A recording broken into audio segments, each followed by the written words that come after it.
All right, guys, we're back with episode 3 of our bow building series with Lancaster. Episode 1, we were with PJ, and we talked about pulling your bow out of the box, making sure that it's all to spec, setting your draw length, how to find your draw length, and how to find a draw length that's going to be comfortable to shoot. Episode 2, we were with Andrew Hughes to mount all of our accessories onto our bow. So here I've got my bow with all the accessories mounted up. Now we're back with PJ to cover all of kind of the technical work of getting this bow to shoot. So we're going to tie on a peep sight. We're going to tie in. We're going to tie on a D-loop, tie in a peep sight. We're going to center shot the rest. We're going to make sure the bow is timed right. We're going to make sure this bow is ready to shoot. So, guys, this is a very informative episode. I hope that this will be an episode that you save the link to, and anytime you go to set up a bow, you can tune in right here, and PJ will walk you through how to do all of it. So, guys, stay right here, and I hope you learned something new. Welcome to Bear Archery's Hunting 101 podcast, where hunters new and old come to learn and find inspiration from stories of hunts gone by. Everyone is welcome to enjoy the outdoor way of life, and there is no better time to start than right now. So let's head into the great outdoors with your host, Dylan Ray.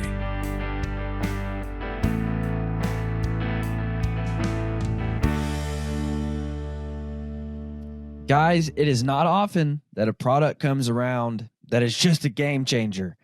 I introduce you to the Paper Tuner from papertuner.com.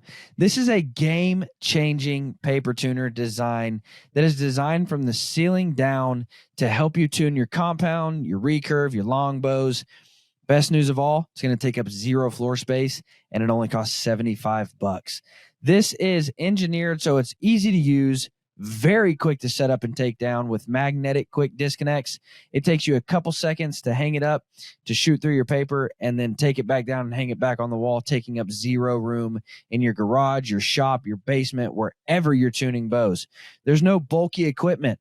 It's easy to use. It's fast to use. It's going to cost you $75, and everything that you need to hang it and use it is going to be in one box. It took me about 5 minutes to hang this initially, and then it takes a couple seconds to put it up and take it down anytime I want to shoot through paper. Guys, if you do any kind of work on your bows, or if you just want to ensure that your bows are shooting as good as they possibly can, I would highly, highly encourage you to get a paper tuner from papertuner.com. It's the best design I have ever seen for a paper tuner, so I would highly encourage you, papertuner.com. Go pick one up. Very easy to set up, very easy to use, 0 floor space, very quick, very effective. And one of the coolest parts, in my opinion, all around the frame of the paper tuner, it's got what you need to see to know how to move your rest or how to tune your bow in order to take out the tears that you are getting. Guys, go check out papertuner.com. It's a phenomenal design. It's going to change the way you paper tune your bows. Papertuner.com. Get yourself a paper tuner. All right, PJ. So we've got all of the accessories on our bow. We have done all of the work, and now we're ready for the fun stuff. So what are you starting with now that you've got a rest on the bow? The fun stuff. The fun stuff. Walk us through it, man. Yes. First off, what all do we need? What do we need to get started with all this stuff? Okay, so you're going to need some type of serving material. Now, I'm going to use this for 2 purposes. The main purpose is going to be for tying in the Peep sight, but I'm going to use it for something else as well. I use Power Grip. It's a BCY material. That's what I like. You're going to need that. You're going to need some D-loop material.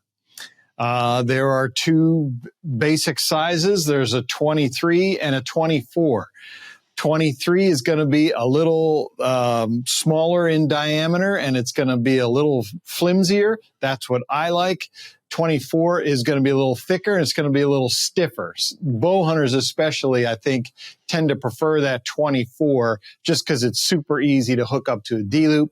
I just like the material that's a little more floppy that comes from target shooting. But I'm going to need that. I'm going to need a lighter. I'm going to need my Peep sight. Going to need some sort of cutting. You know, I got a razor here, a knife, whatever. And then I have 2 things here. I have what's called a safe draw because I am going to be drawing this bow back. I'm in here in our video studio where we do not have a target. So this is going to allow me to draw back the bow and the release cannot fire. Now, what size on the serving material, what size do you prefer on that? Because there's tons of sizes in serving material. So for a Peep sight, what do you prefer on that? So this is power grip. This is 9 thousandths. That's the size that I have. It's just I don't like much thicker than that. And that's mainly for the second application that I'm going to use this for, which is I'm actually going to tie on a knock set before I put on my D-loop. So I don't want to go much thicker than 9 thousandths for that. So I've got 16 thousandths. Is that, so you would not recommend doing soft knocks with 16 thousandths? I don't like that. That just gets a little bit bulky, in my opinion. I just like a little skinnier material for that. It's personal preference. It's actually not. It's not going to hurt anything with it being thicker than that. But I like to do about 3 wraps with this material here. And so if it's 3 wraps with a thicker material, you're almost double the thickness of mine. That just extends how much, that's going to make my D-loop gap wider. So if you were using a thicker personal material, preference. Which why I have the 16th, I'll tell you why I really like a 16th, is tying on knock sets for my recurve. It's a more prominent knock, so I can actually feel it, when I side my hand up. Yes. So with using a thicker material, recurve for sure, I would use thicker. Yes. So with a thicker no material, question, for a recurve bow, I would use the thicker material. On a soft knock, would you only do 2 wraps rather than 3 if you're using a thicker material? Yeah, probably. I mean, perfectly honest, I would just find thinner stuff. Yeah. No, there you go. That's a good answer. Because then, like I said, I like the thinner stuff for the Peep sight as well. Yeah, absolutely. I just like it. For me, I think it tightens down a little better. Again, personal preference. Very cool.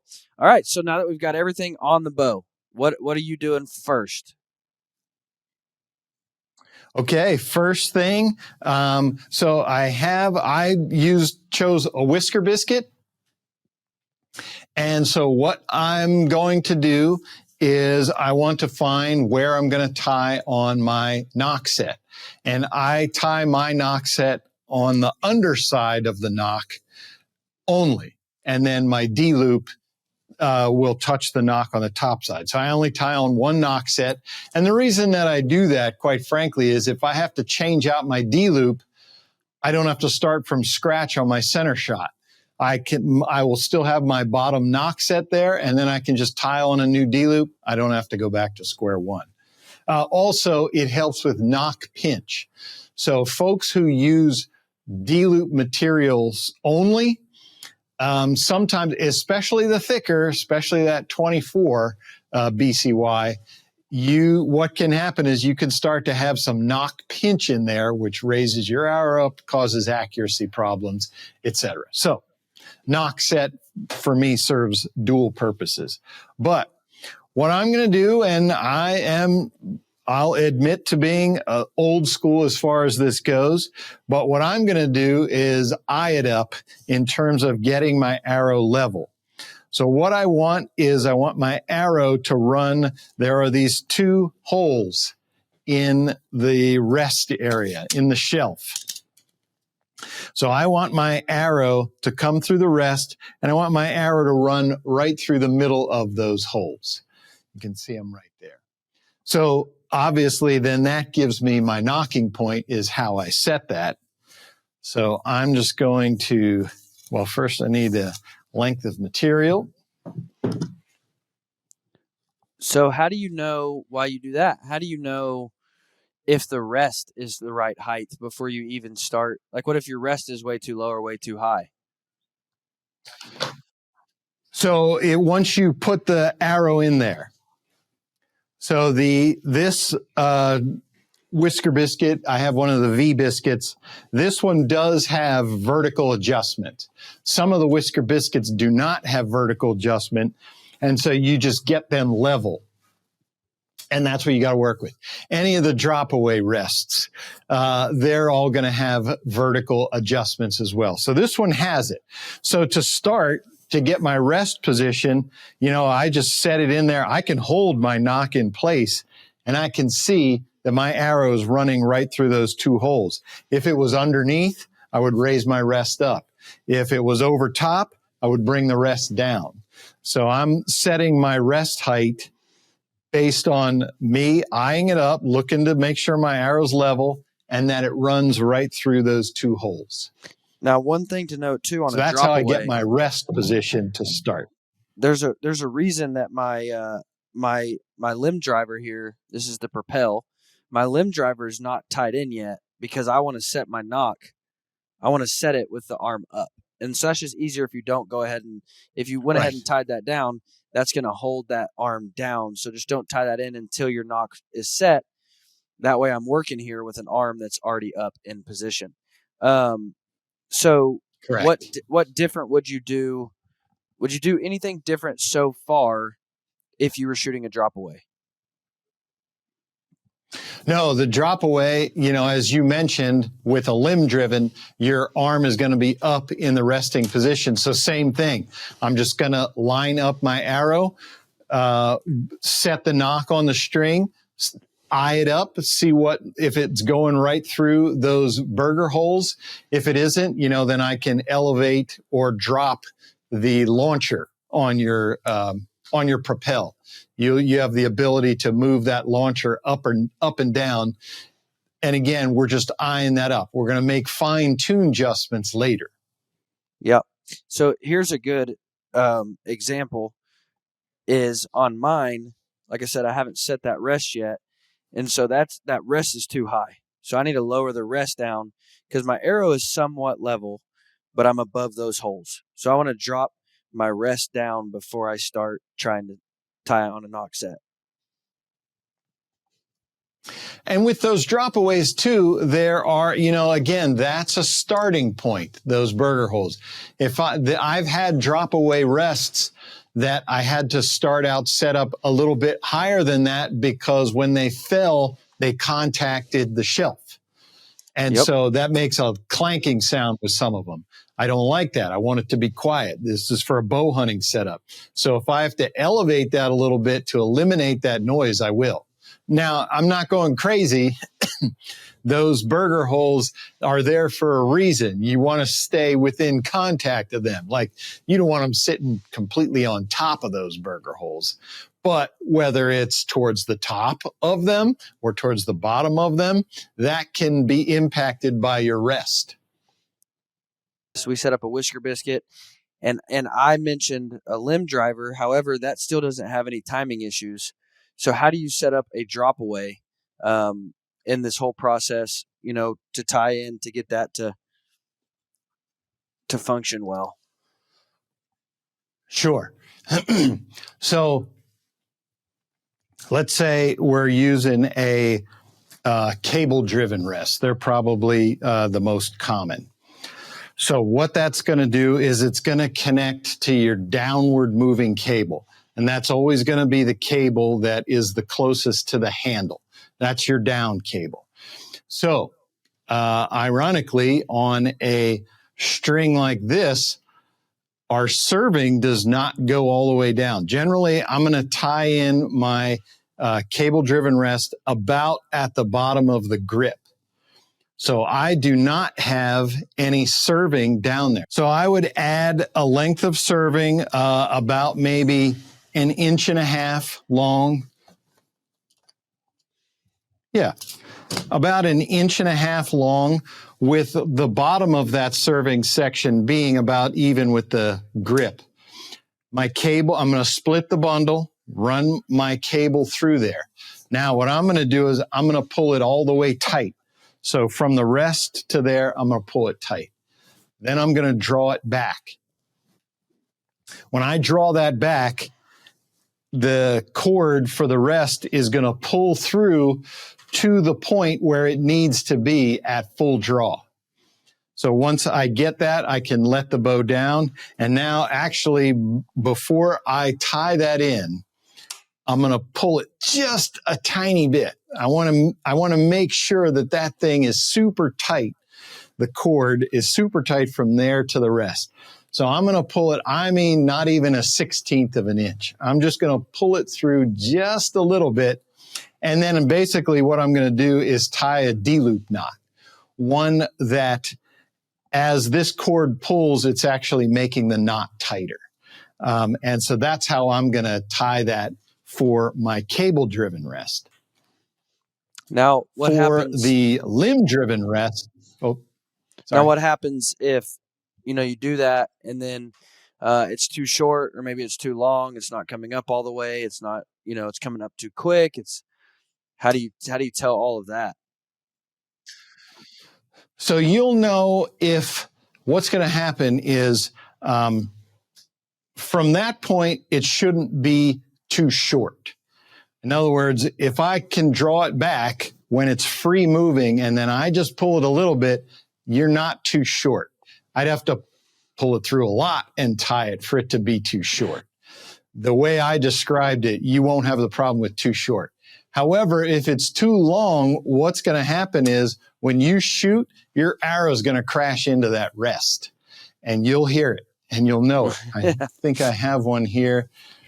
I had an arrow on a rest that wasn't set up properly. Ended up chopping off the top of the vein there. That's because it crashed in, the rest did not drop enough out of the way. So something's going to happen. You're going to blow fletchings off your arrow. You're going to hear it. I didn't need to see the fletching. I could hear it. As soon as it hit, it just crashed. I could hear it hit the rest. So that's if the cord was too long. What had happened is I hadn't tied it in yet and it had pulled out a little bit. So that's how that happened.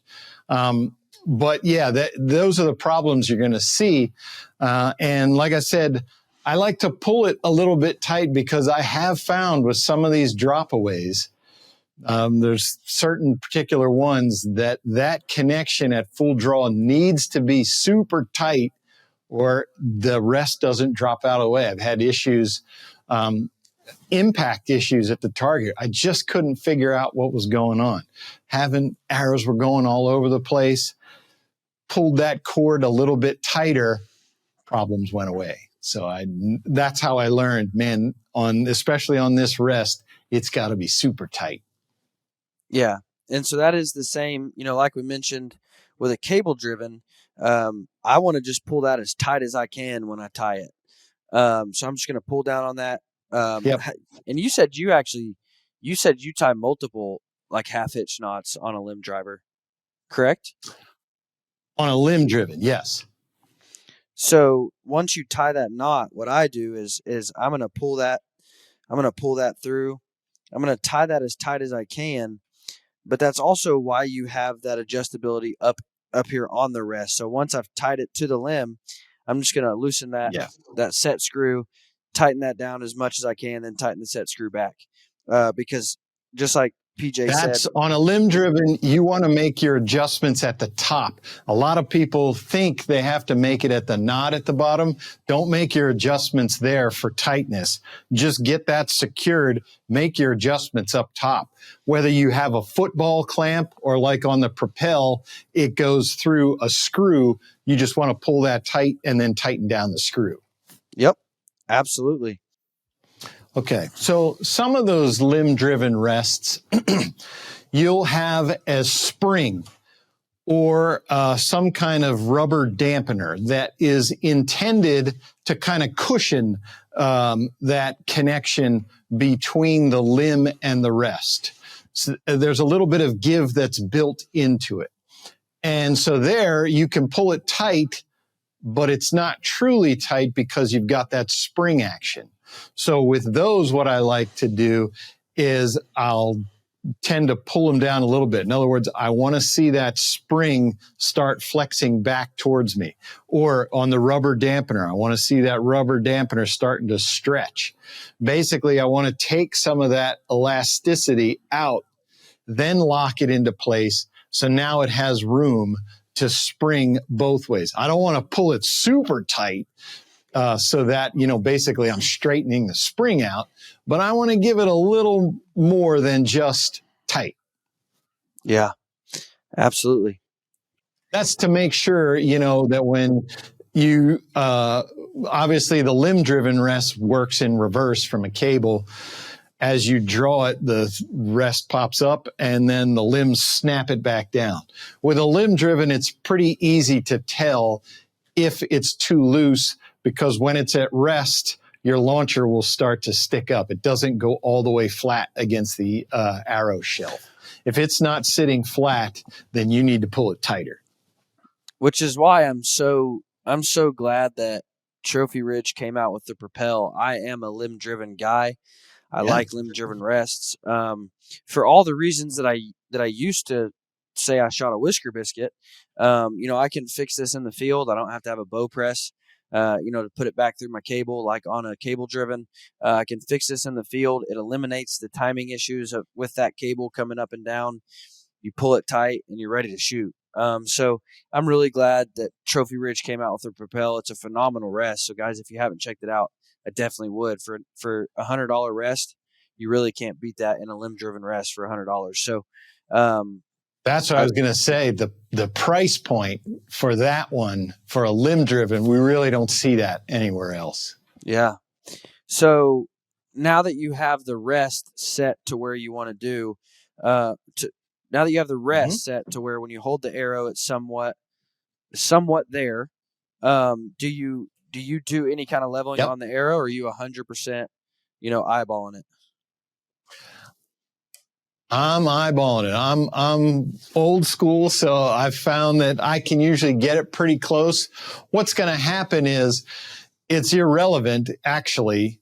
This having it perfectly level may be irrelevant. Paper tuning is going to dictate what we need to do, because I've had situations where actually my arrow needed to be knock high to get the proper paper tune.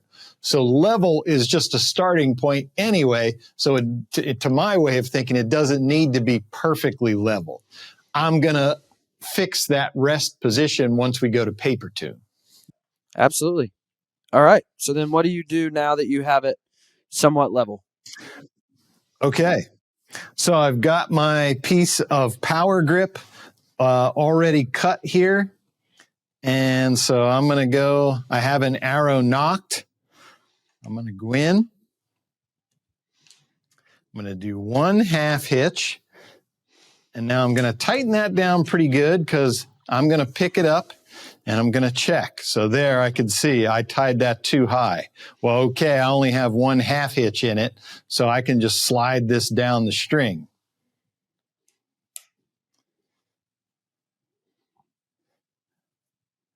Okay, so once I get that tied on there, now I can go up, look at my arrow position, get that. I know that wants to be right there into that spot. So now I can just tighten it down.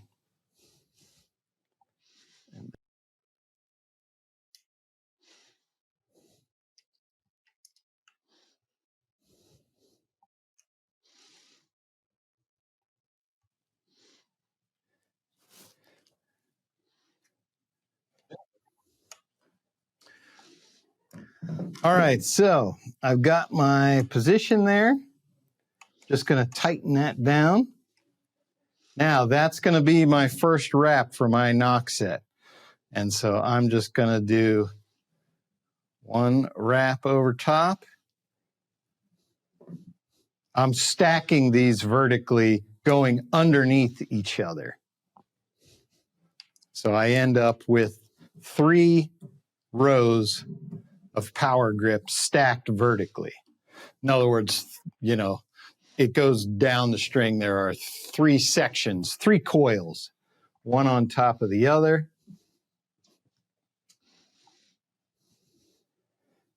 Just going to do double that hitch. Now I've got that knock set where I want it.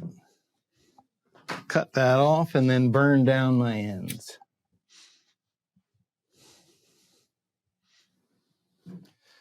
Okay, and then just double check it again. Yep, so you can see with me holding down on the knock, it's pretty level. That looks good to me. I'm gonna guess it's gonna come out level. But now that knock set allows me to frame my D-loop. So I've got my piece of D-loop material here. I'm gonna start with one end. I'm gonna burn that down, get a nice,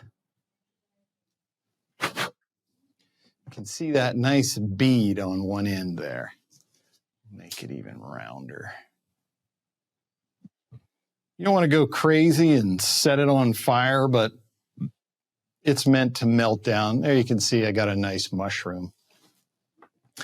So I always start underneath my knock set. And so what I'm going to do is I'm going to lay my two pieces like this underneath. I'm going to tuck them in. I'm going to pull my upper end. And you can see how that mushroom piece just slid right into position there. So that is not going to pull through. Now, here's my knock set. I know we're talking about black thread on black thread, but my knock set is right above there. So what I'm going to do is put a knock in. So now I can set my other end. And I'm going to come down. If you can, I don't know if you can see, but to do what we want is we want these beads to be on opposite sides. In other words, I don't want this knot to look exactly like this one and have that bead facing up. I want the bead facing down. That's how you get even pullback on the D-loop when you're at draw. So to get that knot, I'm going to take my tag in. I'm going to go over, under, and through. Now, where I'm going to position it is as I bring it through, that low side is going to contact the knock. And then I'm going to set my D-loop length. I usually like a little bit of a longer D-loop. So I'm going to have a little bit of material out here. I'm going to go over top of my one strand, back underneath the bowstring, up and over and down through.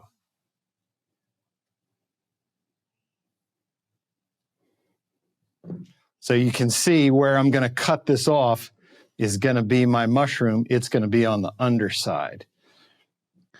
You pull the top of the D-loop directly up against the top of that knock, but the reason you don't get knock pinch is because there's a gap on the bottom side of it.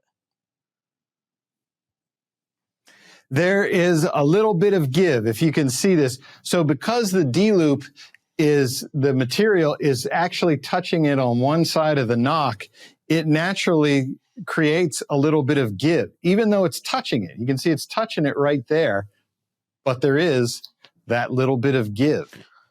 All right, so here's a question for you. See me moving it left and right. How does the person know if they're getting knock pinch? So how you're going to know is when you knock an arrow, okay? When I knock this in here, it goes in, it fits nicely. I can go up here. I can see that it slides nice and easy. I go up here, it slides. There is movement in there. If you go to knock your arrow and you have to put extra force to go in to knock your arrow, that can be from pinch. Another way to check is to, when you knock an arrow, well, I'm not going to do it here because we're in the shooting studio, but you would just pull back your string just a little bit, like this much. and release it, that arrow should come off. If it doesn't, you have knock pinch. You could have knock pinch. You could also have too thick of serving as well. Another way you can know is that when you come back to full draw, if you see your arrow lift up a little bit off the rest, that's caused by knock pinch. So those are some ways that you can detect knock pinch. It's pretty easy to see, if you're super tight, if your D-loop is tighter than your knock going in, that's going to create knock pinch. So again, that's one of the other reasons why I like to tie a knock set on the underside. Some folks tie 2 knock sets, top and bottom. You can do that. I just choose to just do one. I found that this seems to allow me to avoid knock pinch. Like I said, it doesn't matter so much here. If you have knock pinch here, you definitely will have it at full draw. But where it matters is at full draw, and you have to remember, at full draw, the string is compressing. So all of this is going to press in. That's why you don't want to create a space where the knock has no movement at all. Because if it can't move at all here, it's going to get worse at full draw. Yeah, absolutely. So yeah, I've got that little bit of wiggle room right there. That's good for me. So now I can cut off my tag end. And just by experience, I know that if I cut it right about there and burn it, it's going to give me the D-loop of the right where I like it.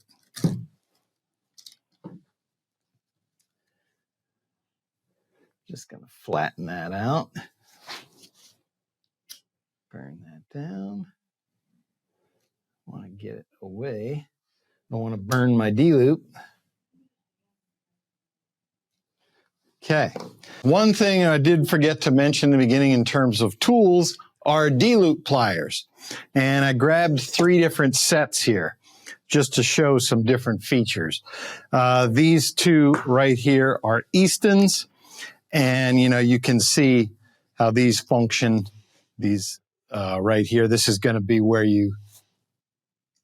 that's going to be how you stretch your D-loop. On this set here, you've got these notches in, set that in there, stretch them out this way. And what I think are probably the most common are the Vipers. And what I will say, Dylan, to your point about knock pinch, setting your D-loop with these Vipers will basically eliminate knock pinch problems because this space right here is going to be as thick as most knocks. Usually, if you use this set, and set your knock or set your D-loop nice and tight. Obviously, if it's loose, it can compress on you. But if you finish your D-loop with these Vipers, that should eliminate knock pinch problems. But anyway, so I've got my section there. I always like to start with these Eastons just to start getting my knot here tight. And then what I like to do is just make sure that that is tight so it's not going to pull through. And then I can finish here. Now, I will tell you, I'm not going to really clamp down. So you can see where this grabs the string above my knock set and below the D-loop. It's going to leave a little gap.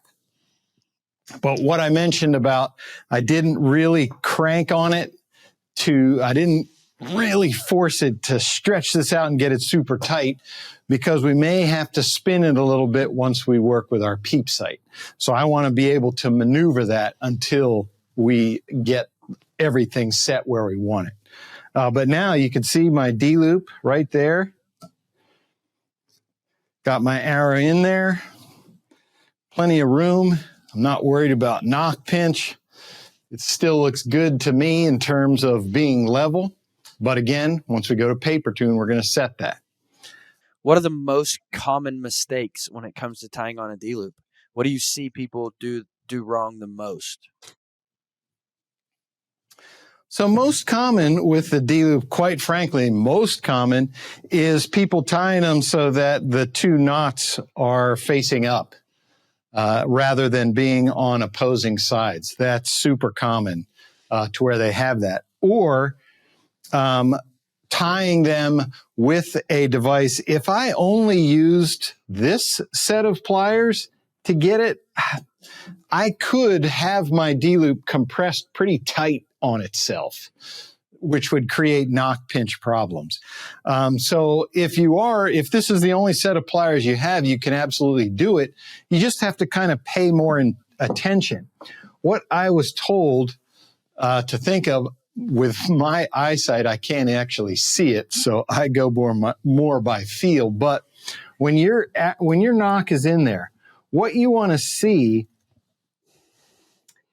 is about 2 strands of serving. 1 or 2 strands, whatever you're more comfortable with. The shorter the axle to axle bow and the longer your draw length, the more it's going to pinch in. So if you go with 2, especially on a bow like this, 31 inches, I got a 29.5 inch draw, I'm getting close to the specs. My string angle is going to be fairly steep as compared to, if it were a 35 inch bow, something like that. So what I like to do is, if I look in between my knock and the D-loop, what I can see are 2 coils of serving. That's my gap. 2 coil thicknesses of serving between the D-loop and my knock. If I have that, I'm not going to have problems with knock pinch. And that's not, a lot of play in there, especially when I come back to full draw and get that string angle sharper. So 2 coils, I'm never going to have problems with knock pinch. If you feel that's too loose, you can go with 1 strand of serving material between the knock and your D-loop. So that is on the top side, because on the bottom side, that knock is pushed up right against that soft knock you tied, right? Correct. It's up against there. And then when I look, there are 2 coils in between my knock and the D-loop. So if somebody tied on 2 soft knocks, if they did a soft knock on top and bottom, do you still look for any kind of space, or do you just go right up against the soft knocks? Yeah, no, I would definitely leave a little bit of space in there at rest. If I were tying a soft knock in right here, I wouldn't want to be pressed up against the knock. Yep. You want to leave a little bit of a gap in there. Perfect. Got it. Guys, I am a big believer in custom built aftermarket strings. Basically, the moment I pull my bow out of the box, whether it's a new compound, a new recurve, a new longbow, I'm going to be putting a custom built aftermarket string on that bow. At Dominant Strands, they're going to be using high quality fibers from BCY, like a low wax 452X. The low wax content and the special way that they pre-stress and pre-stretch those strings and cables make for a very, very stable set of strings. They're going to last longer and they're going to shoot better. There's going to be very little peep rotation. There's going to be very little stretch over time. You are going to be a lot happier in the long term. You're just going to have a lot better shooting experience when you upgrade those strings to an aftermarket custom built set of strings. Plus, you can customize them any way you want. Now, I'm also a huge believer in custom built strings for a longbow or recurve. Why? Because coming from the factory, they're not going to be using the highest quality materials. They're not going to be pre-stretching those strings over long periods of time. Whereas, again, if I call up Dominant Strands, they're going to build the best set of strings for that bow. I'm going to walk them through what I want out of that string, what I want out of that bow, and they're going to build a set of strings exactly to spec out of the best materials for that bow. Guys, a custom set, the best string you could ever buy for your recurve or longbow, is going to cost you about $30. That is the most bang for your buck that you can get when upgrading your longbow or recurve. You're going to get an incredible shooting experience upgrade for just $30. So I encourage everybody, the moment that recurve or longbow comes out of the box, upgrade it to a custom built string. Guys, the people over at Dominant Strands, they are unmatched when it comes to their customer service. You're going to call them up. You're going to talk to your string builder, the guy that's going to be building your strings. He's going to ask you what you're looking to get out of the bow. He's going to ask you about your bow. He's going to ask you about your nocks. He's going to ask you everything about your bow setup so he can build you the best set of strings for your bow. Guys, I would highly encourage everybody, no matter the bow, no matter the manufacturer, to consider upgrading your strings to a nice set of custom built aftermarket strings. My boys over at Dominant Strands, they do it, and they do it very, very well. Their turnaround time is incredible. Their attention to detail is unmatched. Guys, give them a call for your next set of strings, and I promise you, you will be happy. So let's go ahead and move on to center shotting that rest now. Okay. So what I like to do is I set my arrow in the rest just like that. Take a tape measure. I'm going to put the tape measure against the side of the riser. And now what is industry standard is I want to see the line for 13/16 of an inch. Let's see if I can show you that one here.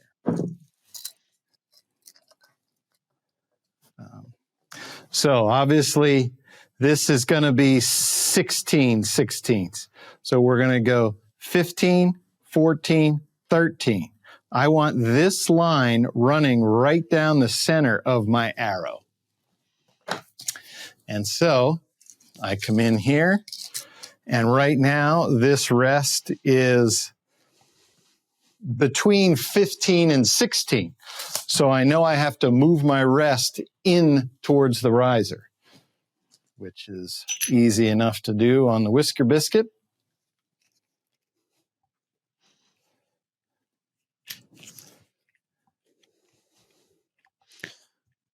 They do have these lines up top here, which are, I believe,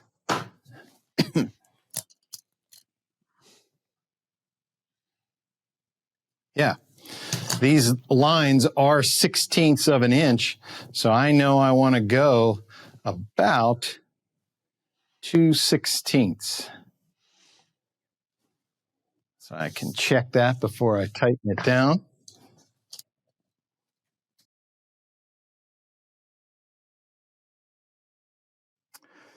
Okay, so there, 13/16 is right down the center of my arrow. I think I want to make a little adjustment.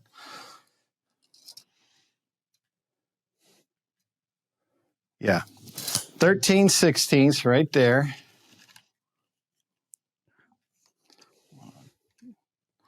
Measure that or tighten that down. Now, what you'll notice, especially with these Whisker Biscuits, when you tighten it down, it lifts the rest a little bit. So I always double check just to make sure it didn't come in. And it did not. So I am at 13/16. Now, that is, as we talked about, Dylan, that is a starting point. When I shoot through paper, that's going to dictate if that's perfect or if I need to make little adjustments. One thing I think people should notice is that when you are making rest adjustments when you're paper tuning, we're talking about tiny, tiny, tiny adjustments, like less than 1/16 of an inch. If you're getting paper tears, you're just making very small adjustments with that rest. So, you know, some folks say, oh, it has to be 13/16. Well, you never know. You may have to move that a little bit just to get that perfect bullet hole. So for me right now, I would assume that I should be very close to getting a bullet hole with this setup. Now, one thing that it's level to my eye, it's level vertically, and I know it's 13/16, which is where I want it for center shot. So one thing that I do, and not to bag on the way that PJ does it, but he did say he's old school. I use a bubble on the tip of my arrow. These are like $5 at Lancaster. So I use a bubble on my arrow. That way I just know it's level. But like PJ said, he does it the cool way. I do it the cheating way. And then I have a square. I always use this square. You guys can see that silver Sharpie mark on my square. That way I don't have to try to count lines. I put it in there and I'm like, oh, yep, it's on the silver Sharpie line. So I've just marked on this square forever what 13/16 is. That way when I go to set up a rest, I slide it in there, and if it lands on that silver Sharpie mark, I'm at 13/16. It's really easy to see because it's a black square and a silver Sharpie mark.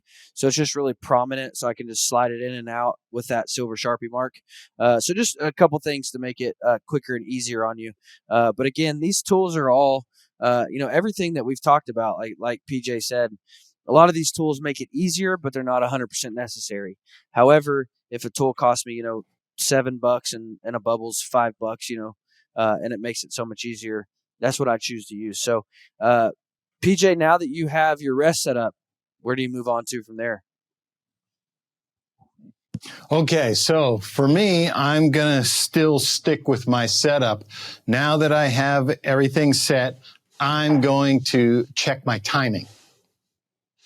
Okay. So now let's so with this, and this is one of those things where I'm gonna now go back on what I said because I don't have a draw board. So as PJ does this, after he shares how to check your timing, I'll share my kind of cheat method for timing. So go ahead and walk us through the timing of this. All right, so Dylan, what I have here is I have my Last Chance Archery Easy Press. And what I have connected is the Last Chance, what they call their draw board. It's not a traditional draw board, but it does the same thing. And so this is going to be what I use to draw back my bow. So what I want to do is draw back my bow so that I can see where the top cam and the bottom cams, when they are making contact. You can do this as well with a friend. If you draw the bow back and have the friend watch to see if they're impacting at the same time or if they are different. So this is a real simple device that's just connected here. I have my safety strap so that if my D-loop were to fail, I have a backup device. And now, what I'm going to do,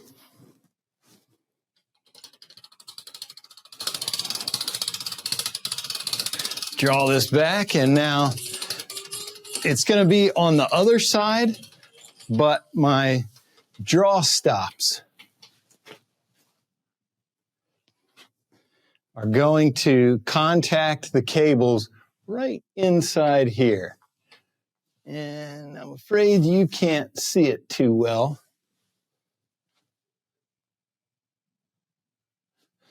It's right here is where it's contacting. So that one is touching right there. Okay. And down at the bottom, I can see that I am slightly off. So this draw stop is not touching the cable, while this one is touching the cable. So that tells me that my cam timing is off just a little bit. And so what you want to do in that situation is the cam that hits first, you want to add twists to the cable connecting to that cam. So for this one, you're talking about the cable that doesn't wrap all the way around the post, the one that just attaches right there, the one that we twisted in episode 1. Yes, this is the cam where I had the draw stop impact first. So it hit this cable first. So I'm going to come over and I'm going to add twists to this cable. If it were reversed, and if this cam, the draw stop hit first, I would add twists to this cable. Now it was, I don't know, I'm going to say it was a little bit, it was right about a 1/16 of an inch gap. So I'm going to start out and I'm just going to add one twist to this cable.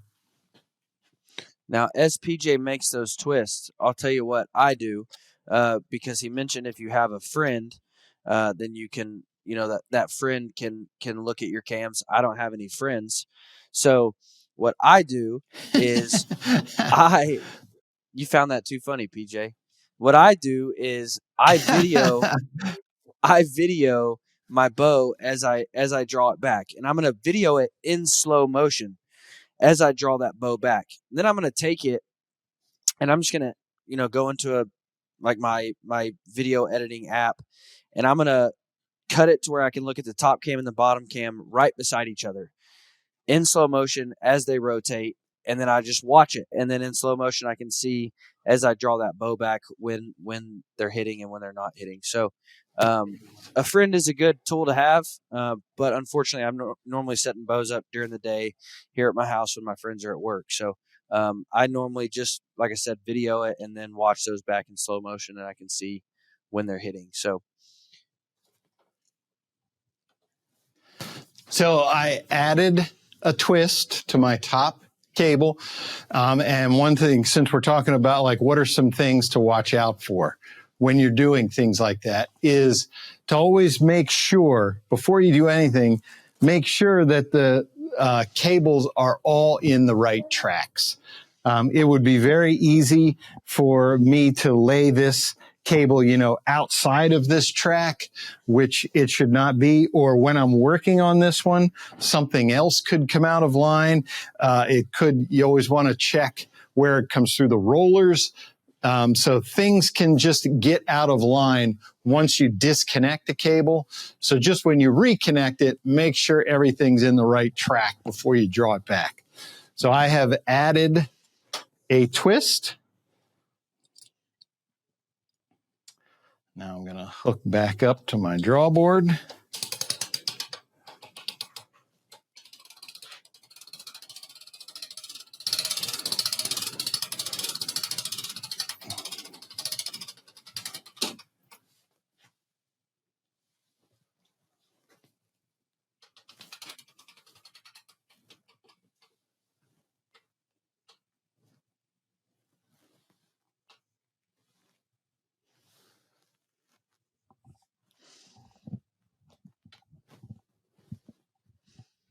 That did it. One twist. Both are impacting at exactly the same time. I'm watching one. Since I started with the top, I just come up here, make sure that stop is touching. I come down and it is touching down here. So then I look at the bottom to make sure I didn't go the other way and make this one too fast. Then I'll come back and look at the bottom first, get it to where it's just touching, and then come up and confirm that the top is touching as well. So now I know my timing is correct. And this is an important step. I can't stress this enough, because one of the things that we see at the shop with guys who do their own tuning is they'll come in and they'll be having trouble paper tearing. The first thing we look at is cam timing. Is the cam timing correct? And a lot of times we'll find it's not. Fix that cam timing, boom, that fixes tuning problems right away. A lot of times, not always, but many times we see that folks don't check that cam timing to make sure that the cams are rotating identically. now, what happens if you add one twist and then say one twist is too far, so now your bottom is hitting too fast? Yep. So what I like to do is there are two things that I can do there. Since I added a full twist, if I want to, I could take a half twist out. Or what I think I would do is I would just go to the bottom cam and add a half twist there. Generally, I'd like to only add twists rather than take twists out, even though I added a full twist above what was there. I think I would go to the bottom cam and add a half twist and see if that didn't fix my problem. Okay. So at what point are you adding too many twists to now your bow is not in spec anymore? We set our spec episode 1 by putting twists Right. in and out of the cable. So at what point are you going too You far? you can always come back and check. You can always do that to see. I mean, we're talking 1.5 twists, right? So Bingo. 31. those are pretty small measurements there. If I'm getting up to, I wouldn't do it, but if I'm adding like 3, 4, 5 twists, then I would be worried about that. However, it's possible, that maybe your cable was just twisted out, for whatever reason. Again, probably putting on new strings. When you get a new set of strings, the manufacturer is going to put a little device in there so that you can't untwist them. However, it's usually a paper clip. Usually, if you take that paper clip off and let's say you drop it on the floor or something, you pick it up and a bunch of twists come out of it. That can happen. And so that can greatly affect your cam timing. You have to get that cam timing correct. Once you get the cam timing correct, then if you go back and check your axle to axle, now you can take matching twists out of your cables. I'm assuming that you're going to be making it too short. So if I have to put a bunch of twists in a cable to get the cam timing correct, and I go back and measure my axle to axle, and I see that it's too short, well, now I can be calculated about it. I can take 2 twists out of the bottom, 2 twists out of the top to get that back into spec. Now, do you do anything differently on timing if you're looking at a bow with a yoke in it?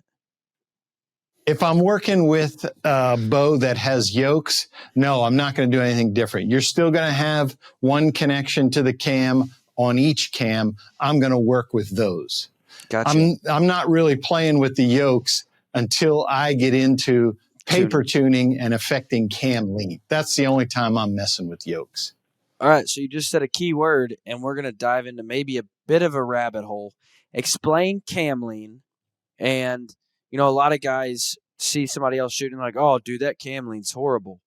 And the other, the person might be like, I don't even know what you're talking about. So if they've done all of these things and everything is lining up the way it's supposed to be, what should the cam lean be doing? How should the cam be leaning? So the cam generally should be vertical, and especially on most of the bows today, the way that they're designed and the way that the cables are designed to work, your cam is going to be vertical. When you start getting visible cam lean, that's not always a good thing. That oftentimes, not always, but oftentimes that can be a problem. Ideally, the cam should be vertical. So what we're doing with cam lean, and today, that's going to be with bows that have yokes, basically is where you're affecting cam lean primarily. Many of the bows today, now including the Bear Persist, you've got spacers in here, in between the cam and the limb tip. So what you're going to do in paper tunings, there are no yokes on here, so you can't. What yokes do is they connect on the outside here. Actually, I have the Alaskan XT here. So this bow has yokes. So if I am once I'm paper tuning, if I want to clean up a tear, what I'm going to do is I'm going to put twists into one of these yokes. And let's say I put one twist in here, I'm going to take one twist out of this side. So you're not technically adding or subtracting twists. You're just keeping them equal. As I said, add one here, take one out there. And what that does is it affects these forks. It's going to affect these limbs so that your cam, for lack of a better term, you're moving the cam this way. Yeah. We're not talking huge amounts there. If you're looking from the back and this cam is sitting like that, that's not good. Because what's going to happen is when you release and that rotates, it's going to derail. The string's going to come off the cam. So it's mostly vertical. We're talking about minute adjustments when we say cam lean. You're affecting the cam lean. Elite's bows has what they call set technology, where you pivot the pocket of the bow, which basically what you're doing there is you're moving that cam left or right, but you're doing it at the pocket instead of at the limb tip. So we're talking about minute adjustments here. You don't ever want to see a cam like leaning hard. Right. We don't want that. Well, and I want to reiterate, because you've said it multiple times, we're talking small adjustments here. Everything, when you're setting up a bow or when you're tuning a bow, everything is small. You don't ever think, an inch or yeah, even half an inch usually. Like PJ's talked about, it's usually a 16th or an eighth of an inch either direction. You're not talking about 5 twists in and out. You're talking about half twist, maybe 1 twist. So what's going to happen when you try to make those big jumps is if PJ would have said, oh, that one's hitting first, I need to add 4 twists into that, he's going to be chasing his tail all over the place. Go 1 twist at a time. Go half a twist at a time. Because you're going to cause yourself frustration in the long run if you try to make big jumps. Same with, and when we get to the tuning portion, we'll talk about that. But if you try to move your rest half an inch to fix a tear, you're going to be tearing the other direction. Then you're going to be chasing your tail back and forth. So small adjustments on everything we do when it comes to these setups. Right. Yeah. So to talking about cam lean, again, we don't really want to see lean. It's a term that we use, but that cam should not really lean one way or the other. Yeah. So now that we have done all of that, we are on to our peep sight. Now, I do want to talk about, before we talk about how to set a peep sight, how to tie in a peep sight, again, starting points can be a frustration for peep sights. So this is my wife's bow, and the starting point was a frustration because she was not here. So I just put it in somewhere, and then she gets back and I'm way off. And so, so far off to where I can't just slide it up and down. Otherwise I'm going to be affecting the position of that peep sight. So how do you start finding a peep sight height to put your peep sight in? So for me, what I'm going to do is I want to make sure I have a sight on the bow, first off. That's going to be critical. And what I'm basing it off of is my anchor. So when I put my peep sight in there, what I know is, different bow lengths is going to affect peep position. From experience, I know if I start out at about 5 1/4 inches from the center of my D-loop to the center of my peep height, that's going to get me close. But let's say I don't know that. What I'm going to do is I'm going to draw back my bow, close my eyes, and I'm going to get to my anchor. That's going to be my key. What's your normal anchor? Where do you anchor the bow? If you draw back and you're up here, that's not where I anchor. I'm going to anchor right here behind my jaw line. That's what's comfortable. So when I come back to full draw, I'm actually going to close my eyes, get my anchor. Okay, this is where I want to hold the bow. And then I'm going to open my eyes. I should be able to see through that peep sight. I should be able to see through that peep. If I can't, I need to adjust it to get it to that position. So that's how I would do it if I'm starting from scratch, that I don't know anything. I'm going to have my sight mounted. If it's mounted in the proper position, which, how could you can't really mount it in the wrong position. On the Bear Persist, you've got your 2 threaded holes here, or you got the pick rail. Peep height, what that's going to do, it doesn't take much up or down, and you can still see your sight. Where peep height is going to come into play is once you start getting to distance. If you want to increase the distance that you're able to shoot with your sight, you're going to raise your peep height. So I'm going to have my sight mounted, this is a very neutral position. I'm not wicked high. I'm not wicked low. I've got it in the center of the Picatinny. To my eye, it's centered for all the adjustments that are available. So I'm going to be able to draw back, anchor. I should be able to open my eye, see through my peep, and see this scope housing right there.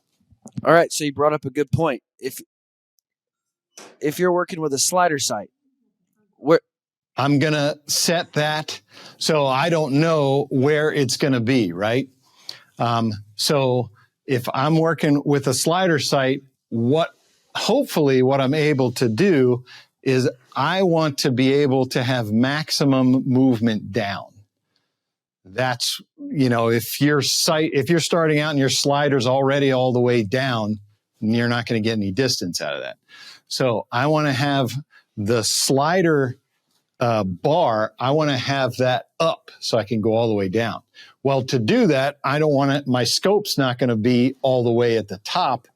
I'm going to move that down about to the middle, and you can affect all this later.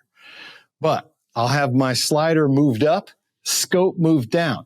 That's assuming that I have those two different adjustments. You don't always get that with sliders, in which case you may have to, like if you can't separate the scope from the sliding adjustment, you kind of got to put it about in the middle. Yeah. About the middle of your bar is where you're going to want to have it to see your peep. And then theoretically, you should still be able to see it if you move your scope up and still see it when you move it down. You can make adjustments as you go forward to say, hey, I'm maxed out at 80 yards. I want to be able to move my sight to 110. Okay, now you're going to have to move your peep height up. But trying to get things in the middle, however you have to do that, that's what I'm going to do with my sight. With the slider, I'm going to try, I like ones where you can separate the scope from the vertical bar. I'm going to move the vertical bar up. I'm going to bring my scope down about to what would be the middle of that bar.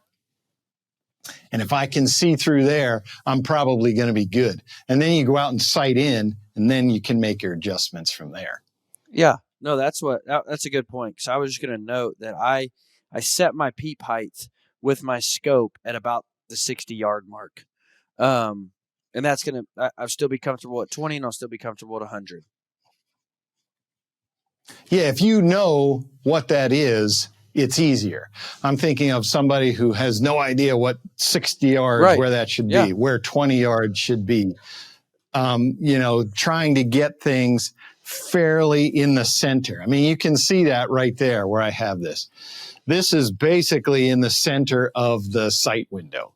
It's not high, it's not low, it's about in the middle of the sight window there. So I should be able to see that through my peep sight when it's set at the proper height. This is my Whitetail Max. So this bow's obviously already set up. This is what I've been hunting with for a while now. So like when I go to set up this bow, when I go to tie in my peep sight, PJ mentioned his is 5.5. I'm just going to measure real quick the distance from that D-loop to that peep sight. And then when I go to tie a peep sight in this one, I don't have to just start from scratch or just guess. And again, that'll be a starting point because they are different bows. But that's, anytime I go to, or if I change strings, I just want to measure that first and then jot it down real quick. So that way I know where I'm going to start with my peep sight at. So that's what I just wanted to make note of real quick. Yep. So we're going to come back to our bow press here. And most of bows, let's say a new bow or a new set of strings, you're going to see a piece of thread just like this in some fashion. Can look like anything. What this is doing is the string or the bow manufacturers put this in. This is perfectly separating the strands of this string. If this is a 24-strand string, there's going to be 12 in each half. This will be wrapped around 12 of those.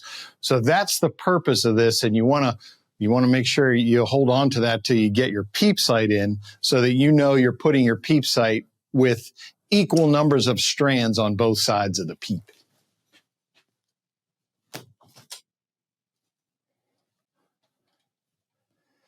So I'm going to come in there, take the pressure off. I have my peep sight. And now so you're going to get a peep sight. It's going to be oriented something of this fashion. And you're going to see a slanted groove on each side. That's where your strands are going to sit in there. And the way you want to orient it is it's going to be low to high. The low side is going to be what you're looking through. The high side is going to be away from you. So that's how you're going to want to position it in the string, that it's tilted towards you. So when I come in here and separate my strands,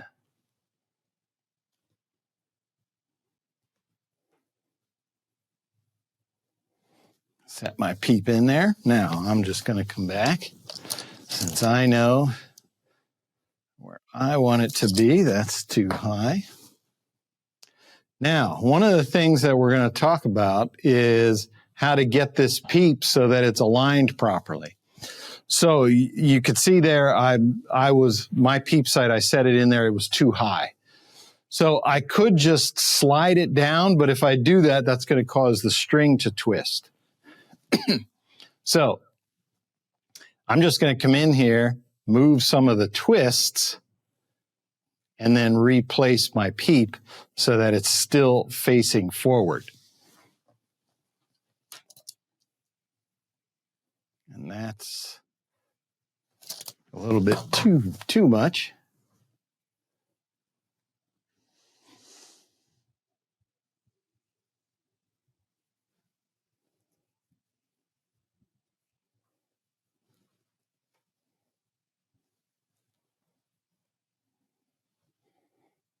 Okay. That should be pretty close. And remember, we didn't clamp down on this D-loop. That's going to come into play here. Yeah, that should be closer. Now, here's my test. I just pulled on this to get some tension. You can see my peep sight flipped over. So, simple. Fix that right now. Just flip it the other way. So when I lift up, I've got a little bit of twist because of where I needed it, and we'll fix that. But I raise it up, it's still mainly facing towards me.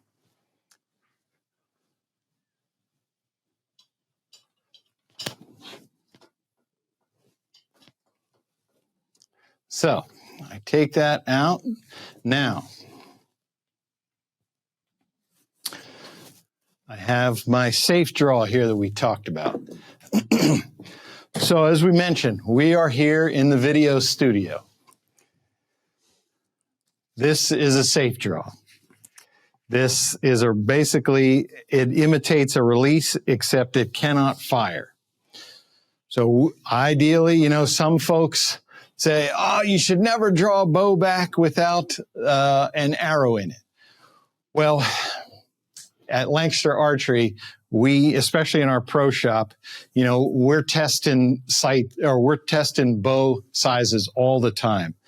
So we use a safe draw and no arrow. If a bow fails with an arrow in it, now you have a projectile.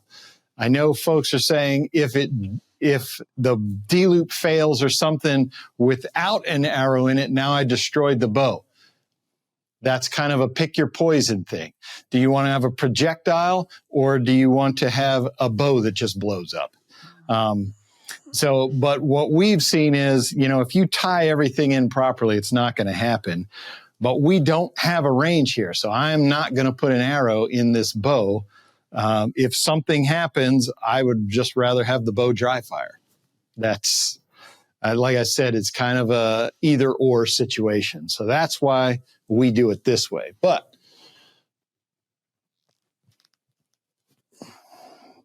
come back. I can see that is too low. You see that? Mm-hmm. Got my nose to the string. And it is hitting about right there. So what's my fix for that? I can either go back to the press, put it in and move it up while working with the twist, but it's not much. So I'm just going to slide it up. And well, actually, now that I see it do that, I am going to put it in the press. Which I'm actually kind of glad you did that, because I get that question of like, when do you know to slide it up, when you know to take it out. If you're fighting the twist of your string, you need to take it out. Yep. And, once we get it close, we can fix that by twisting the string. So we may have to do that yet here. In other words, let's say everything is set where I want it and the Peep is flipped over like that. Well, I can take the string off and put twists in it to bring that around. Yep.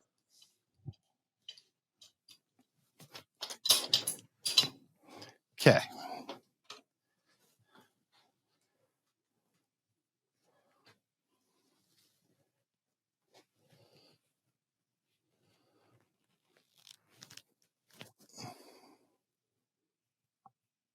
Still too low.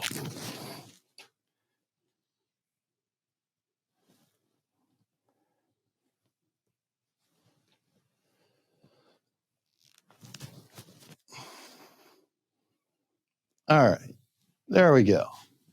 Now I can see that peep height. So obviously we have gone outside of my normal. We are up to 6 inches. So why would that be? As I mentioned, it was like 5 1/4 to 5 1/2. This is a 31-inch bow. That measurement that I was giving you is off a 34-inch bow. So that string angle is not going to be as harsh. So with this shorter bow, the string angle is harsher, so it has to go farther away from my eye for me to be able to see through it. So that's why we have that basically 1/2 inch variation. It's the axle to axle length of the bow. But now I have it right where I want it.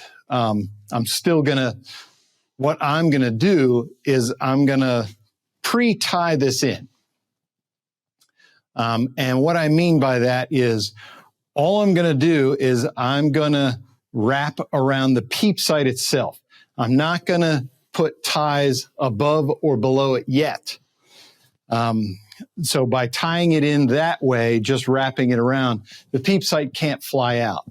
But I'm going to leave it like that until I shoot the bow and then see how things feel, get my 20-yard sight. Is my scope where I want it to be, or do I want it higher or lower?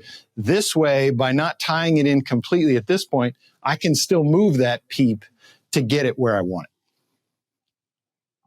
So one question that I want to go back and ask Yes. is choosing a Peep sight size. How does a person know, rather than just trying them out and seeing what they like? When you roll into a Lancaster, there's going to be so many different Peep sights, different manufacturers, different materials, different sizes. How do they know which one to even start with? So kind of the general, the overarching size, the generic one size fits all size that we're going to use is a 1/4 inch. 1/4 inch generally works in all situations. And then from there, you would adjust. So 1/4 inch is going to be big for a target archer. So in other words, the more room that you have in your Peep sight, the more possibility there is to move your head around and still be able to see your sight. Well, that affects point of impact. However, bow hunters, we're talking about primarily bow hunters here. We need light to get through that Peep sight. So if you have one of the really tiny target Peeps, yeah, they're super accurate, but in low light situations, you can't see through that Peep. So 1/4 inch is kind of the best of both worlds. It's small enough to give you the precision that you're going to need, and yet it's big enough that it's going to let enough light through to get to your eyes. Now, then people are individuals, people have situations. I don't have the best eyesight, so I may want to go a little bit bigger. Maybe I need more light to come through. So I can go up bigger than a 1/4 inch. I can go up to 5/16. I think there's a 7/16. That's going to be pretty big. That's getting close to a 1/2 inch. 7/16 is probably about as big as you're going to get. But you can fine tune from there. But like a generic starting point, pretty much when we get a new archer come in, we put a 1/4 inch in there because that's kind of the best of all worlds. Now, I also get the question about peep color. And I don't think the peep color makes as much of a difference. What I do, obviously I shoot flashy, bright colored strings. This is my Whitetail Max that I've been hunting with, and it's bright neon string, bright neon green. So what I do is around that peep sight, I just color my string black. Just take a Sharpie and color that black. And what that's going to do is that's going to really help me with peep sight acquisition. So, if you're shooting a bright, especially like if you're looking at, the string on my Persist over there that's rainbow neon colors, it can create a halo and a blur around that peep sight, and it can become difficult for peep sight acquisition. Yeah. So pretty much right when I tie that in, if I'm shooting a bright string, I just color it with a Sharpie black. And so, it's not necessarily the peep sight color that makes a massive difference, in my opinion, but rather it's the string color that's going around the peep that is going to give people difficulties. So I just color that black and avoid that kind of blur and that halo around that peep sight. So now how do you soft tie this in? What are you doing to soft tie that in? Okay. All right, so I'm going to go back to my power grip here. Just going to take a length of that. And right here is my peep sight. So it's got a channel. Every peep sight is going to have a channel running down the center of it around the outside. That is specifically for what we're doing. I'm going to do a 1/2 hitch on top. Pull that as tight as I can get it. And then I'm going to wrap around again. Come back to the top. I know some folks like to tie one knot on top, one on the bottom. I just do all of mine on the top. It's easier to work with. Get that nice and tight. And now I'm going to just finish off with the double hitch there. And now I'll show you something here once I burn this down. Burning down, man. Stay away from the bowstring. So I'm in the middle. So now I have that tied in. So you can see the peep sight is captured there. I have wrapped it around the bowstring. Now, what I can tell you is I'm putting some fairly decent pressure on there, and it is not moving. If I really pushed on it, I could get that peep sight to move, which is what I want at this point, because I want to be able to still manipulate it if I have to. But it's not so loose in there that it's just going to slide around as I take a shot. Obviously, when that string comes forward, that's a lot of force.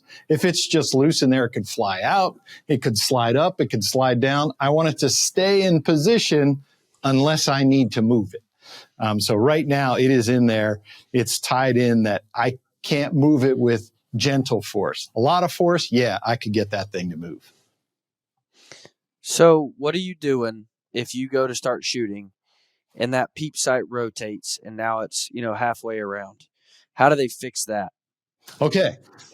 Good question, because especially with a new bow, they tell you it takes about 100 shots for new strings, whether it's a new bow or a new set of strings, to settle. And what I mean by settle is it's just going to get to that comfortable position. And so this string may end up doing that after 100 shots. So let's just say that it did. So the string ended up there. And so now I want to get it obviously to where it's straight. So I have let's run through a couple scenarios here. Let's say the string is there, but my D loop. So my peep is positioned right, but my D loop is off.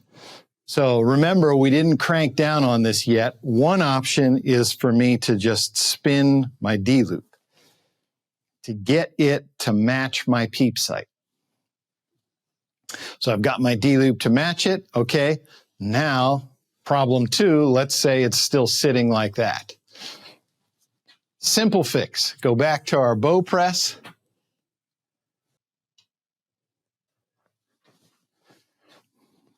I'm going to come up here. Now I'm taking my bowstring off. And I'm going to, now what I want to do with the bowstring, with the peep sight is here. So I like to work with the top end of the bowstring because it's closest to the peep sight. And I only want to put twists into a bowstring. I don't like taking them out. So to go into the bowstring, I have to turn this way, right?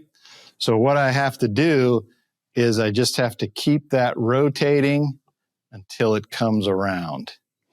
And now what I know is when I put this back under tension, it's going to naturally move that peep sight.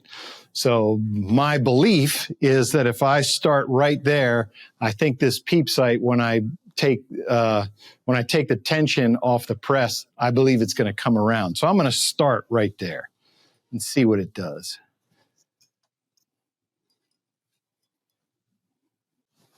And you can actually test it at this point.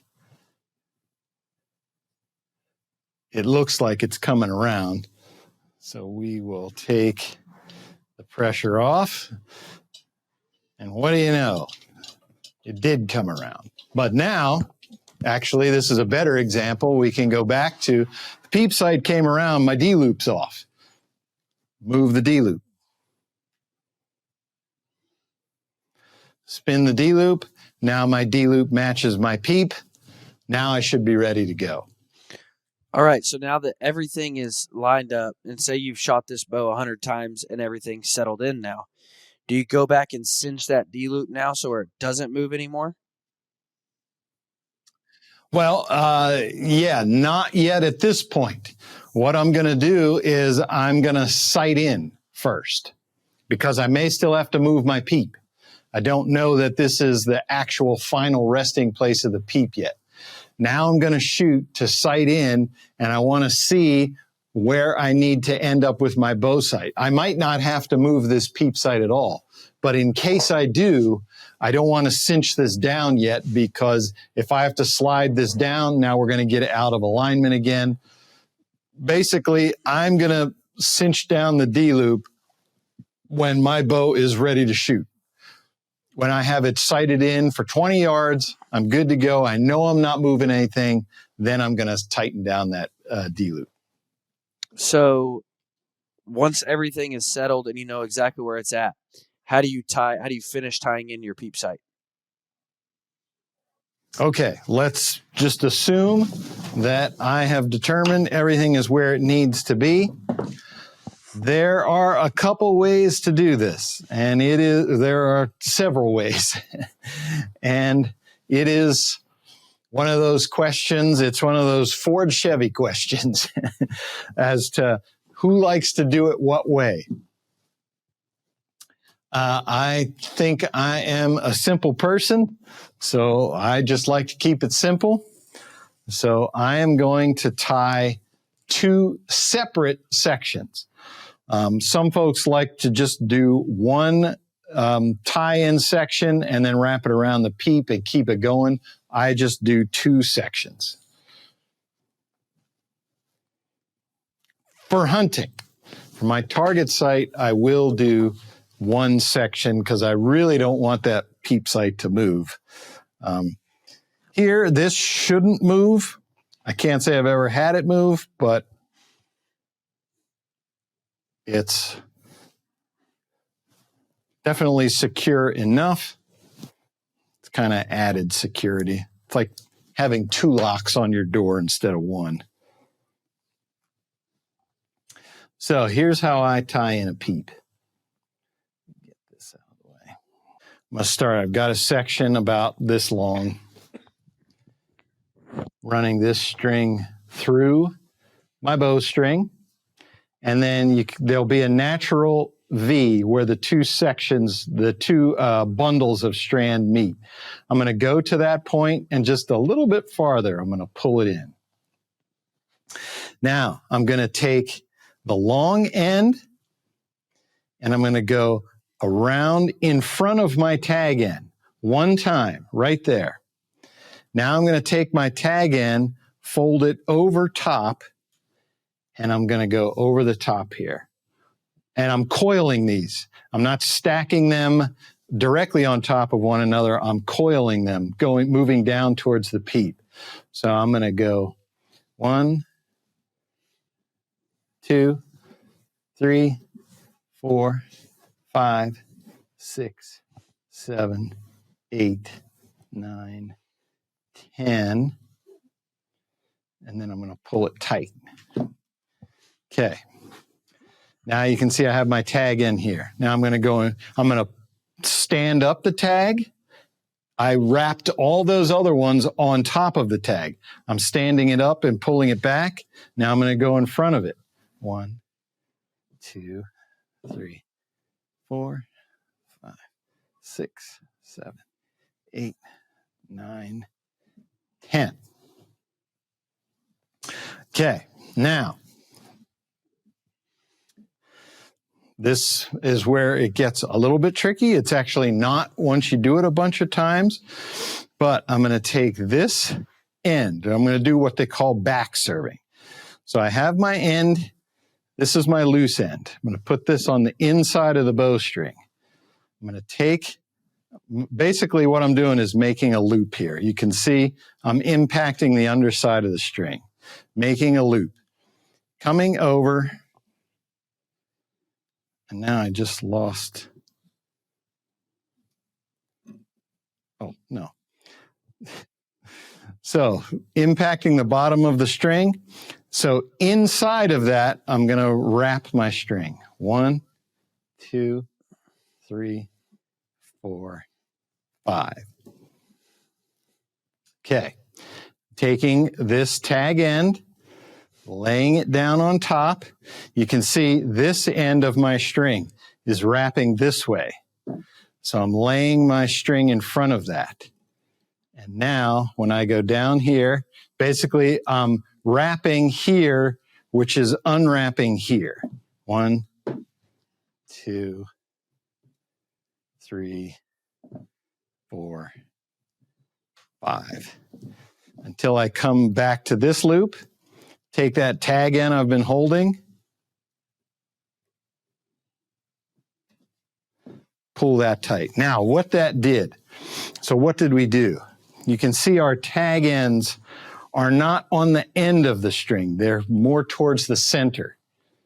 So what that did is it trapped them so that they're not on the ends. And so I can take that.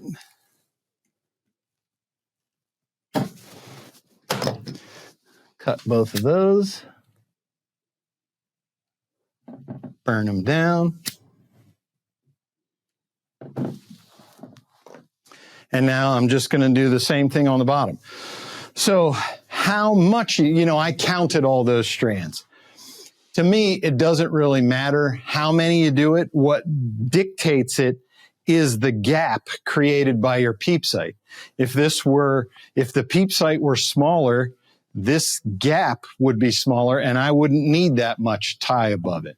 But this peep sight is fairly large, so it makes a fairly big gap.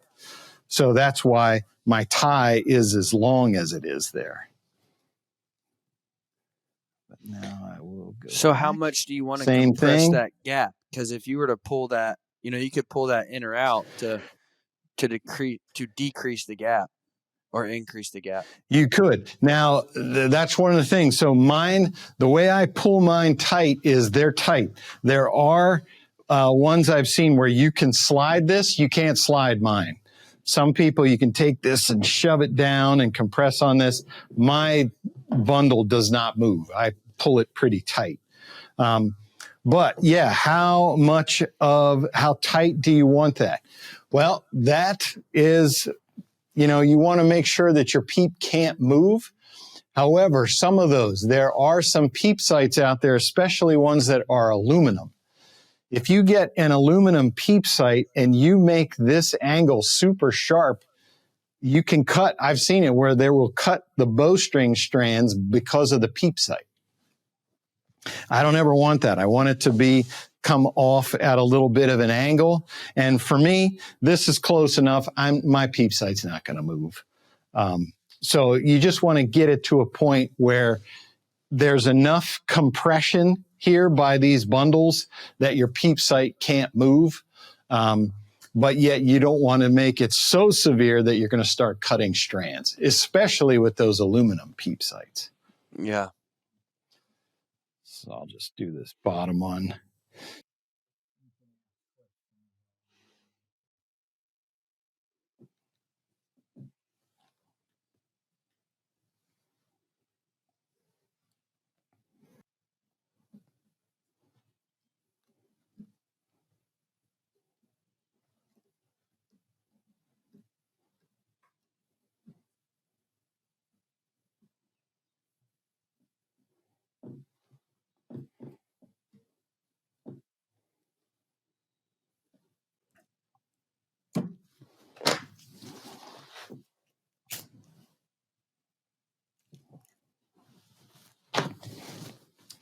And there you have it. Peep sight is tied in. That's not going to move anywhere. So you've got a bow that you are now ready to shoot through paper and start tuning and getting ready to hunt. Guys, I'm an arrow junkie. I love arrows. And I have found a fondness for deer crossing archery. Everybody makes a good arrow. I'm not saying that anybody out there makes a bad arrow. But what really sets deer crossing archery apart is when I call them, I'm going to get the owner on the phone. I'm going to get the guy that's building my arrows on the phone, and they're going to walk me through a complete custom build.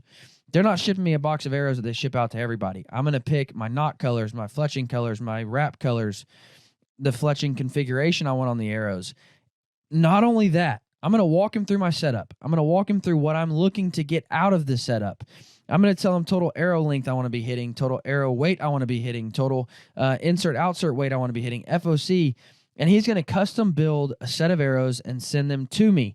My arrows aren't going to be best for you. Your arrows aren't going to be best for me. We need custom arrows. Deer Crossing Archery builds those arrows custom for you, and they always perform. Their silencer shaft is my favorite arrow on planet Earth. I've shot 40-plus animals with that arrow. It always performs. It always blows through the animal. I always get great penetration. It's a micro-diameter shaft. They do have a full line of shafts. The new Rupture arrow is a phenomenal arrow. I shot a deer with it this year in Missouri. I love their arrows. Guys, I would highly encourage you to check out Deer Crossing Archery because you don't have to go to a box store and buy a set of arrows that are just made from the factory. You can get arrows custom made for you that are going to work best for you and your setup. Guys, use code Hunting101 to get a discount at Deer Crossing Archery. I would highly encourage you to check them out. They are phenomenal. All right, guys. So we have tied our peep sight in. We've tied our D-loop in. Everything is timed correctly. So next week, I'll be with Caleb Sorrells from Bear Archery, and we're going to walk you through the paper tuning process. And then we're going to walk you through group tuning, walkback tuning, every kind of tuning method that we might use to make sure our bows are ready. And then we're going to do a final sight in, just walk you guys through some practices that we like to do when we're sighting in to make sure we're getting the best and the most performance out of our bow. So guys, thank you so much for watching. I hope that this will give you the courage to try to build and put together your own bows at your house. Guys, if you need any of these tools, as you build out a bow, you're going to need a bow press, a draw board, a vise, some of these accessories, some of these tools to build your bows. definitely go check out Lancaster Archery. They have every tool you could ever dream of to build your bows at home and do it safely. So go check out Lancaster Archery for all of your bow building tools. But guys, thank you so much for watching. You guys have a fantastic week.